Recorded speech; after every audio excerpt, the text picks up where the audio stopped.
ओम शांति शांति शांति अथ पुरुषो भवै नारायणो नामयत प्रजाश्रुतेति नारायणात् प्राणो जायते मनः सर्वेन्द्रियाणि च पृथिवी विश्वस्य धारिणी नारायणात् ब्रह्मा जायते नारायणात् रुद्रो जायते ओम नारायण अधश्च नारायण अन्तर्बहिश्च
శాస్త్రంలో ఉంది కాబట్టి ఆ స్వామి ఇప్పుడు గరుత్మంత అవతారంగా ఆ అర్చక స్వామి వారు ఉన్నారు కాబట్టి వారిని ఎవరు కూడా తాగకూడదు. దూరం నుంచి నమస్కారం చేసుకొని స్వామి ప్రదక్షిణ పూర్వకంగా బయలుదేరి మళ్ళీ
ఈ కార్యక్రమంలో శివస్వామి గారి ఆధ్వర్యంలో జరిగింది. మరియు శ్రీమాన్ నంబవేణుగోపాలాచారి కౌశిక గారి మంగళాశాసనంతో వారు వస్తారు. కొంచెం అయిన తర్వాత మళ్ళీ కలశ ఉద్వాసన ఉంటుంది. మళ్ళీ కలశ నీళ్లు కూడా చదువుతారు.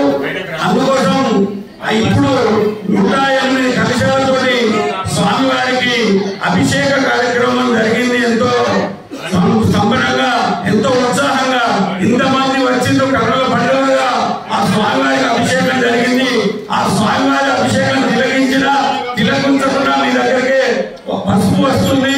తర్వాత ప్రోక్షణ కూడా చేశారు కాబట్టి మీరంతా పునీతులు అవుతారని చెప్పి ఈ యొక్క వెంకటేశ్వర స్వామి వెంకటాద్రి సమాస్థానం బ్రహ్మాండే నాసికించిన వెంకటేశ సమోదేవో నభూతో న భవిష్యతి కళ్యాణాద్భుత గాత్రాయ కామితార్థ ప్రదాయనే శ్రీమద్ వెంకటనాథాయ శ్రీనివాసాయ తే నమః అంటూ ఆ యొక్క వెంకటేశ్వర స్వామి కృపా కటాక్షాలు ఎల్లవేళలా మీ అందరికీ అభిషేకం మాత్రమే పూర్తయింది.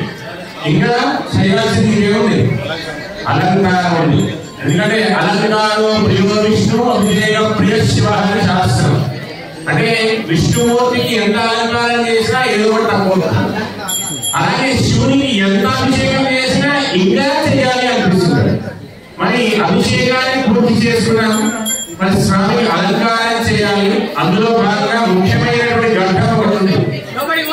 ఉత్సవమూర్తులైనటువంటి స్వాములకు ప్రాణ ప్రతిష్ఠా కార్యక్రమం ఉంది.